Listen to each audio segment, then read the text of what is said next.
Análisis situacional. Recuerde, no basta con estar informado, es necesario, es crucial, es fundamental profundizar en la situación. Hoy nos acompaña el fiscal general de la República, Tarek William Saab, abogado, político, poeta. Fue diputado en el Congreso de la República, también fue miembro de la Asamblea Nacional Constituyente de 1999 y nuevamente fue electo parlamentario en la Asamblea Nacional. Fue gobernador del estado Anzoátegui en 2 periodos, defensor del pueblo, y en el año 2017 es designado como fiscal general de la República. Hoy la Fiscalía General de la República es la primera institución mejor valorada del país, con una opinión favorable de 67%. Bienvenido, fiscal, ¿cómo estás? Bueno, muchas gracias por su presentación. Particularmente es un gran compromiso que esas evaluaciones que se hacen sobre las instituciones públicas coloque al Ministerio Público en ese sitial privilegiado de reconocimiento nacional. Sí. Y yo creo que eso tiene un origen, tiene una razón, tiene un elemento estructural y orgánico. Vamos a hablar que ha sido este trabajo que arrancó en agosto del año 2017 hasta la fecha, ¿no?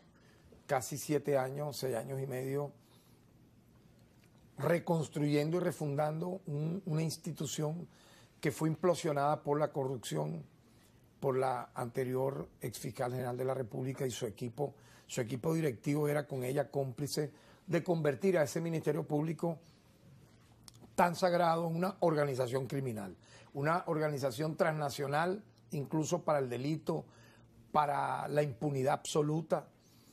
Entonces tuve que comenzar de cero. Bueno, en este momento 67% de los venezolanos, 67%, es decir, 7 de cada 10 venezolanos tienen una opinión favorable de la Fiscalía General de la República. Ese es el resultado de nuestro más reciente Monitor País. Es una encuesta por muestreo estratificado en todo el país. Leía en tu perfil, siempre lo leo, que eres activista por los derechos humanos desde los 14, 15 años, desde la adolescencia. Es decir, que ocupar hoy la máxima posición en defensa de los derechos humanos en la como fiscal de la República es, digamos, la consagración de una amplia trayectoria. ¿Qué nos puedes decir de tu vida como defensor de los derechos humanos? ¿Cómo nació esa inquietud, esa preocupación, ese compromiso? Bueno, sí, agradezco también tu curiosidad como periodista, como analista, ¿no? Efectivamente, yo comienzo mi lucha, vamos a decir así, social y revolucionaria, en la época en que era un clásico de quienes queríamos iniciarnos en política. De quienes no querían, no era un clásico, pero en los que sí queríamos meternos en la política, era tradicional que comenzase en el liceo. Claro. Entonces, en el liceo comenzaste? Yo comencé en el Liceo Alberto Carnevale, estamos hablando del año, para que tengas una idea, 74, 75. Yo nazco en el año de 1962, pero cuando tenía ya, por lo menos, calcula esta idea, 12 años que yo empiezo a estudiar primer año de bachillerato en el ciclo básico Alberto Carnevale, yo fui electo delegado estudiantil de mi salón, me recuerdo, primer año A. Luego en segundo año A también fui electo delegado de mi salón por mis compañeros, eran 40, 50 alumnos. Sí. Y luego en tercer año C también fui electo delegado de mi salón y también fui electo miembro del Consejo General de Estudiantes. No era un centro de estudiantes, sino un Consejo General de Estudiantes que se elegía, vamos a decir así, por delegado, ¿no? No era una votación, sino por delegado, algo así como que una elección de segundo grado. Claro. Luego paso al Liceo Briceño Méndez y allí sí me vinculo a una organización revolucionaria, teniendo apenas 15 años, ¿te das cuenta? Al PRB Ruptura, que tenía un frente, vamos a decir, de masa estudiantil, que era el Frente Popular Estudiantil. Allí estudió cuarto y quinto año de bachillerato, y estudiando en quinto año me postulé a ser presidente del centro de estudiantes. por esa organización, por el PRD Ruptura. Particularmente el Movimiento Política Ruptura, que era el Frente de Masas Legal, porque el PRB todavía estaba clandestino en el año 77, 78, cuando yo comienzo a militar allí. Fui electo entonces presidente del Centro de Estudiantes. Recuerdo que de segundo lugar llegó la plancha de Copey. O sea, ahí estaban todas las organizaciones, tanto de la izquierda tradicional, de la derecha tradicional, como de la llamada extrema izquierda o izquierda revolucionaria. ¿Cómo te vinculas con la lucha en defensa de los derechos humanos? Bueno, eso tiene que ver con todo lo que te narro. Hay una lucha social estudiantil muy fuerte, no solo por la reivindicación de que haya mejoras en el liceo, sino una lucha política.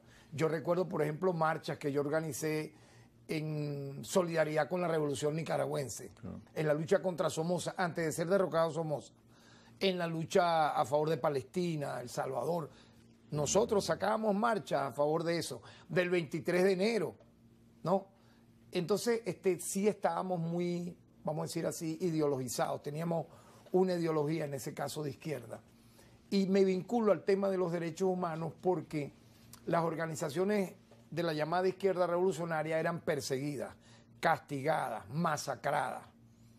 En los años 60 ni hablar, hubo un exterminio, se calcula de 5.000 personas asesinadas en la llamada lucha contra insurgencia.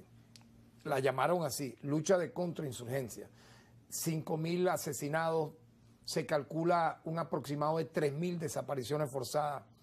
55.000 personas llevadas a tribunales militares durante ese periodo de los años 60, principios de los 70. Estos son estudios que hicieron las mismas organizaciones revolucionarias, entre ellas Francisco Prada, Barazarte, a quien quise y admiro mucho, a su esposa Laura Pérez Carmona, su hijo es buen amigo mío, fotógrafo, Francisco Elías Prada.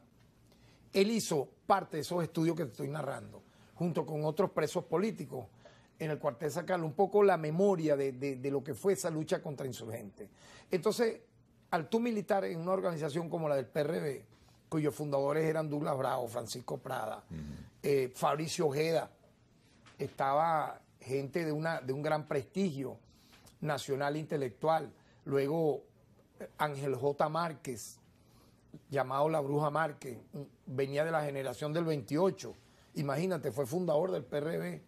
Estaban intelectuales como Carlos Contramaestre, Dori Francia, la hermana de Néstor Francia, gente de un altísimo nivel que yo me vinculé mucho pues a esa organización que tenía un comité de defensa de los derechos humanos. Entonces, esa es una manera de tú luchar, de militar. Pero tiene que haber una sensibilidad especial para dedicarte precisamente a ese frente por los derechos humanos. Tú, además, tu condición de poeta creo que te inclinaba más a estar más cerca de las luchas más profundas del ser humano. Pero vamos a hacer un corte y seguimos. Quiero que me sigas contando esta... Influyó